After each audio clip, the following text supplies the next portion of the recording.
Hi guys, happy Thursday. Today I wanted to jump on here because a lot of y'all have been seeing the awful Karen videos where a seemingly normal white woman just loses her marbles completely in a racist tirade at an innocent person just doing their thing. Or they do this stickingly sweet, nice, but still totally racist tirade, but in a creepy voice. So that made me think about a person, a Karen I used to know. I'm going to say to you right now, I have been dealing with Karen since before the Reagans. That's a long time to deal with Karens.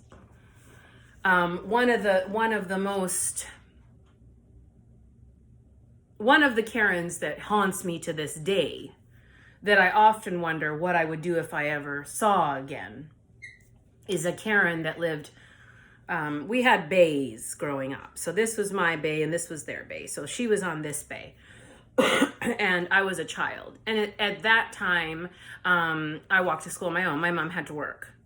So that was already the difference. There was a massive status difference, which whether you want to admit to a lot at all, but race, this does change. This does have a huge factor in racism. I may have lived on this bay, but it was purely image. The money wasn't flowing in this house like it was in everybody else's. This was this was the bane of my existence, living in that neighborhood, but I had no control over that situation. So I would walk to school, and this Karen, had a husband who was making enough money for her to stay at home and come up with vile things to say to black children. So that's how she filled her time. So she would say to me on my walk to school, this was grade 1, grade 2, grade 3. And then I started walking to school with other kids, and I actually had other kids before, and they remember, we've talked. It's not your fault, you were a kid too. And she would say things to me like, since you and your father got here, the property value has dropped. A lot of talk about how we've ruined their neighborhood. When my hair wasn't in braids or wasn't tied up, it was that it looked like I stuck a finger in a light socket, my hair. The way my hair naturally grew out of my head was a problem for Karen. So I've had a Karen at every stage of my life. I mean, I've talked to you about grade 2 monster Karen teacher, grade 3 teacher. My mom spent probably 3.5 hours, I know, because I watched Sesame Street for the time, to braid my hair and put little beautiful colorful beads at the bottom of each of it. And this grade 3 Karen teacher made me take every single one of them out because it was distracting to the other students. So when I talk to you about Karens, I legit am a pro.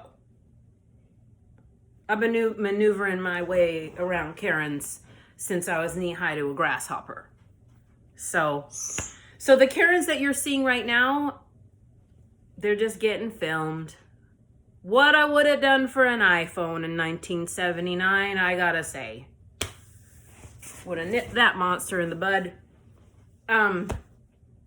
So you're seeing these Karens come out of the woodwork now, right? And a lot of these Karens are getting caught saying these vile racist things on video.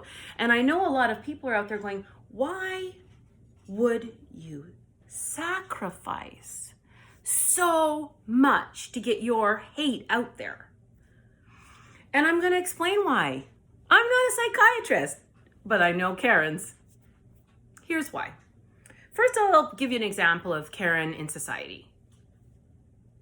I'm going to give you a couple of examples of how Karen maneuvers her way around society. And I will also say right now, quite publicly, that if you are a Karen and you're not an awful hatred, racist nonsense monster, entitled monster, we totally know you aren't. And I legit feel bad for regular, normal, awesome Karens. That woman I spoke of earlier, her name wasn't Karen. It was close, unfortunately. But really, it's not about your name, Karen. And reasonable people are aware of that. So, this is a Karen out in her natural habitat. Karen is the one that when you're lining up at the pharmacy, she goes past the line and starts dinging the bell really aggressively, because in Karen's mind, her problem supersedes everybody who has been waiting. Her problem also gives her the right to be uber rude to the pharmacy team. Because even though Karen didn't line up like all the rest of you did, Karen still thinks she waited too long.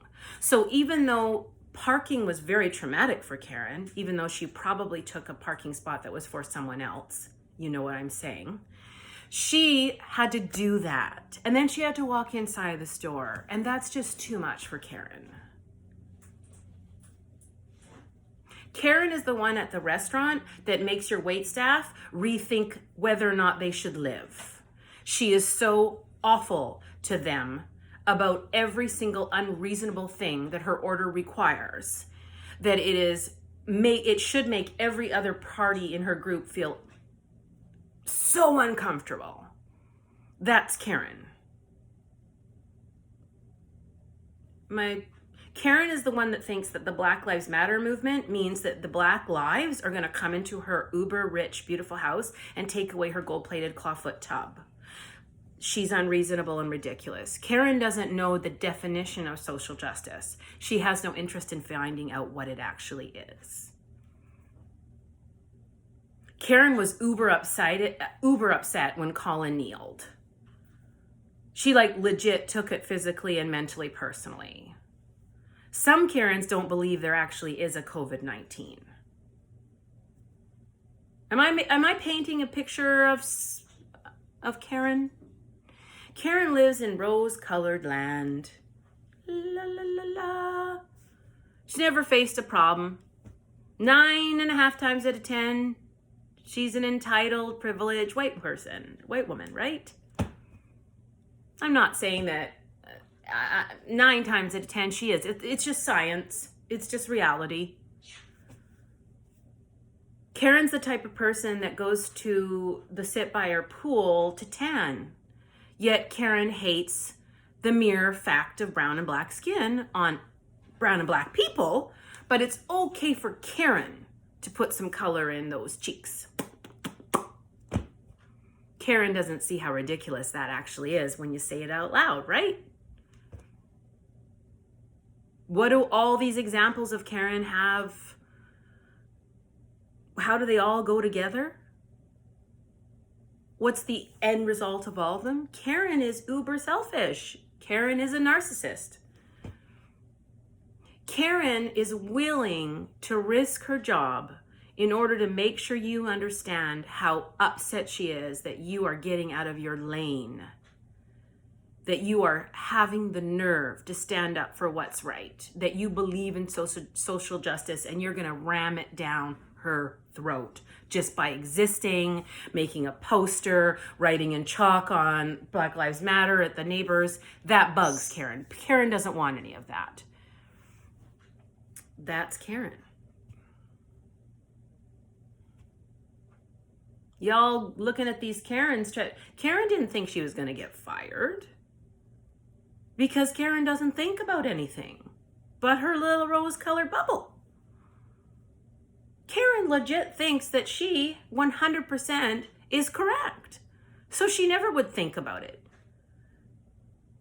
Karen also, when is being forced to apologize because she's lost her job, and hopefully some friends and family member are walking away from that odd mess. But Karen apologizes online only because Karen was caught, right? You are aware of this. She didn't learn anything. She doesn't actually feel sad. Just that those rose colors started turning all different colors because she lost her job and now she's in a bit of a panic. She don't care. No. I'm sorry that you're looking for caramel and candy coating after you bite through the first layer on a caramel apple. I call it the Karen apple. And no offense to caramel apples, because I have a problem. I love those things. So me comparing Karens to them, it's just like, I'm way out of my comfort zone here.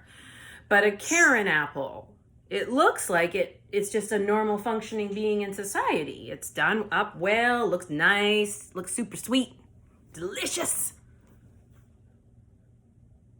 Looks like it might be a good thing, right? And a real caramel apple is a good thing. I'm just using this as an example.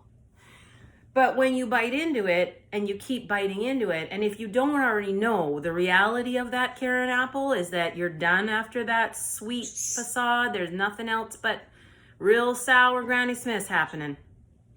And that's okay if you like Granny Smiths. I'm not talking about the real apple here, people. I'm being more cerebral than that. But the point is, there is nothing past that candy-coated shell. That shell, there's nothing past it. There's no depth in a Karen. What you see is what you get. That's why those apologies that we're seeing coming up, that's all lies. I don't mean to burst nobody's bubble today. I'm not interested in bursting bubbles today. I'm just trying to make things a little more real.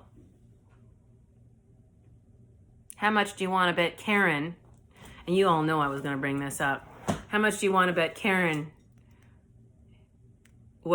there's a Karen as an adult on the yearbook committee of my 1992-93 yearbook? You know I was going to bring it up. Those of you who don't know, I've upset somebody out there in cyber world bringing up the blackface picture in my 1992-93 yearbook. They don't know me. Otherwise, you don't threaten. Anyways, go outside, get some sun. It is uber hot and crazy, so try not to be ridiculous. Hydrate yourself, and I will catch you on the flip side.